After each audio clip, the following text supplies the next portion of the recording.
നിയമസഭയിൽ മുഖ്യമന്ത്രിയെ mister chief minister എന്ന് രമേശ് ചെന്നിത്തല വിളിച്ചത് അഹംഭാവമാണ് എന്ന് CPM കേന്ദ്ര കമ്മിറ്റി അംഗം EP ജയരാജൻ പറയുന്നു. അതിനൊന്നും മരുന്നില്ല. VD സതീശൻ പ്രതിപക്ഷ നേതാവാകാൻ കൊള്ളില്ലെന്ന് തോന്നിപ്പിക്കാൻ വേണ്ടിയാണ് ഇത്തരം വാക്കുകൾ ഉപയോഗിക്കുന്നത്. താനാണ് പ്രമാണി എന്ന് കോൺഗ്രസുകാരെ ധരിപ്പിക്കാനാണ് ഈ പരാമർശങ്ങളെല്ലാം നടത്തിയത്. മുഖ്യമന്ത്രിയെപ്പോലെ ആദരണീയനായ പ്രായമുള്ള ഉന്നതനായ നേതാവിനെ എന്ത് വിളിക്കണം എന്നത് അവരുടെ ഔചിത്യമാണ്. ഈ പ്രയോഗം സോണിയാഗാന്ധിയുടെ അടുത്തും രാഹുൽ ഗാന്ധിയുടെ അടുത്തും പറയുമോ എന്നും ജയരാജൻ ചോദിക്കുന്നു.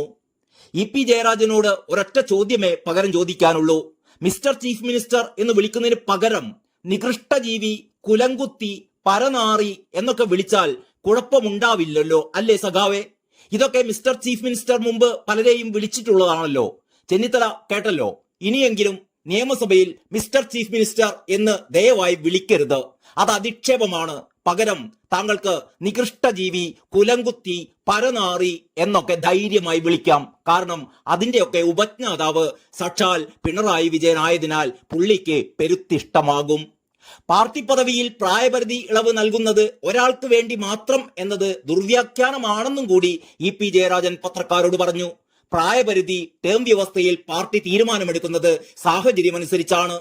കൂടുതൽ യുവതീ-യുവാക്കൾ പാർട്ടിയുടെ നേതൃരംഗത്തേക്ക് വരുന്നുണ്ട്. അവർക്ക് കൂടി പരിഗണന നൽകുക എന്നതാണ് CPM നയമെന്നും EP ജയരാജൻ പറയുന്നു. കണ്ണൂർ അരോളിയിലെ വീട്ടിൽ മാധ്യമപ്രവർത്തകരോട് പ്രതികരിക്കുകയായിരുന്നു അദ്ദേഹം. അപ്പോൾ പിണറായി വിജയന് പ്രായപരിധി ഇളവ് നൽകേണ്ടേ? EP സഖാവ് ഒന്നും അങ്ങോട്ട് ക്ലിയറായി പറയുന്നില്ല. ആശാവർക്കർമാർ നടത്തുന്ന സമരങ്ങളോട് നല്ല വാക്കുകൾ കൊണ്ട് പ്രതികരിക്കുന്നതാണ് നല്ലത് എന്നാണ് EP സഖാവിന്റെ മറ്റൊരു പരാമർശം. നേരത്തെ മുൻ മന്ത്രിയും CPMന്റെ ഉന്നത നേതാവുമായ ഇളയമരങ്കരിയും ആശാവർക്കർമാരുടെ സമരത്തെ അധിക്ഷേപിച്ച് സംസാരിച്ചിരുന്നു. ഈർക്കിൾ പാർട്ടികൾ നടത്തുന്ന സമരം, അരാജകവാദികളുടെ സമരം, പാട്ടകുലുക്കികളുടെ സമരം എന്നൊക്കെയായിരുന്നു ഇളയമരം അധിക്ഷേപിച്ചത്. അതിനെ പരാമർശിച്ചായിരുന്നു EP-യുടെ പ്രതികരണം. ആശാവർക്കർമാരുടെ താല്പര്യം സംരക്ഷിക്കാനുള്ള സമരമല്ല ഇപ്പോൾ നടക്കുന്നതെന്നാണ് EP പറയുന്നത്. വലതുപക്ഷ തീവ്രവാദ ശക്തികളാണത്രേ സമരത്തിന് പിന്നിൽ. കലാപ ആഹ്വാനമാണ് നടത്തുന്നതെന്നും അത് നാടിന് ഗുണം ചെയ്യില്ലെന്നും കൂടി EP ജയരാജൻ പറഞ്ഞു. അതായത് ഇളയമരം പറഞ്ഞത് EP നല്ല ഭാഷയിൽ കുറെ കൂടി കടുപ്പിച്ചങ്ങോട്ട് പറഞ്ഞു, അത്രമാത്രം.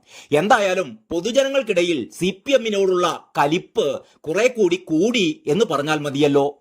മദ്യവുമായി ബന്ധപ്പെട്ട് CPM സംസ്ഥാന സെക്രട്ടറി MV ഗോവിന്ദന്റെ പ്രസ്താവനയിലും EP ജയരാജൻ പ്രതികരിച്ചു. ഇളനീരിനേക്കാൾ നല്ലതാണ് കള്ള് എന്നാണ് EP പറയുന്നത്. കള്ളിന് ഒരുപാട് ഔഷധ ഗുണങ്ങളുണ്ട്. പണ്ട് കുട്ടികൾക്ക് പോലും കള്ള് കൊടുക്കാറുണ്ട്. തെങ്ങിനെ കുറിച്ച് മനസ്സിലാക്കാത്തത് കൊണ്ടാണ് ഇത്. കള്ളിനെ ലഹരിയാക്കരുത്. ഇപ്പോൾ അത് ലഹരിയാക്കുന്നതാണ് പ്രശ്നമത്രേ. അപ്പോൾ ആരും ഇനി കള്ളിനെ ലഹരി പാനീയം എന്ന് വിളിക്കരുത്.